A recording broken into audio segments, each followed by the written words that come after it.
And Katie is joining us on the phone this morning. Katie, good morning. Good morning, Maggie. I have to ask you what it's like to every night hear Walter Cronkite say, "This is the CBS Evening News with Katie Couric," and to sit in that chair. Well, clearly it's a thrilling opportunity for Maggie, for me, Maggie, and I feel at times woefully inadequate, especially now listening to all the stories about Walter. You know, I've met him on several occasions. He was kind enough to take me out to dinner the summer before I started at CBS News. He is, as everyone has been saying last night and this morning, a truly wonderful man, an American icon. And when he agreed to do the announce before the evening news commences every night, you know, everyone was so grateful and appreciative. And, you know, I don't think there will ever be anyone like Walter Cronkite. And if I could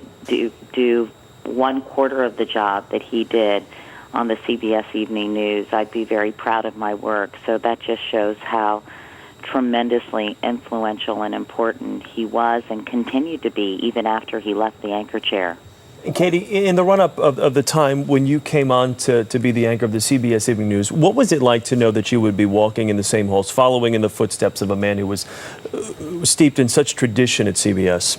Well, I think he set a standard for all of us. And I think this is you know, as sad as it is, Chris, that Walter has passed away, I think this opportunity to celebrate his legacy and his accomplishments is really an important opportunity for all of us, because I think sometimes the standards of journalism have been challenged. Certainly, journalism itself is a very different animal than it was in terms of how fragmented it is when Walter was sitting in the anchor chair. But, you know, I think that his spirit lives on in a very palpable way in the hallways of CBS, and his honor and integrity and decency, he always cared about accuracy intensely and sourcing.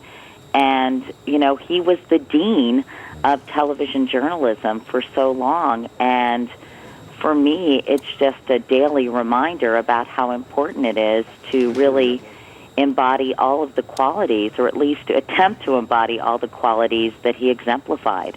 And when you think about it, if he hadn't taken over and done that job, the evening news could have been a completely different animal. It could have been performers. It could have been something completely different. But when he started, he purposely gave himself the title of managing editor because he wanted to dispel the notion that he was a performer and that it was a show. Or a presenter. That's true, Maggie. I mean, he really guided the ship in so many ways. And, you know, as I continue to read and learn about Walter again, you know, in this period of time, you know, he did a piece on Watergate, and it was 14 minutes long, which was just unheard of, which was a very strong message to the American people that this wasn't the Washington Post just out to get Nixon. This was truly an important story. And I think he made decisions like that all the time. Morley Safer told us that he was a reporter's best friend when a reporter was out in the field.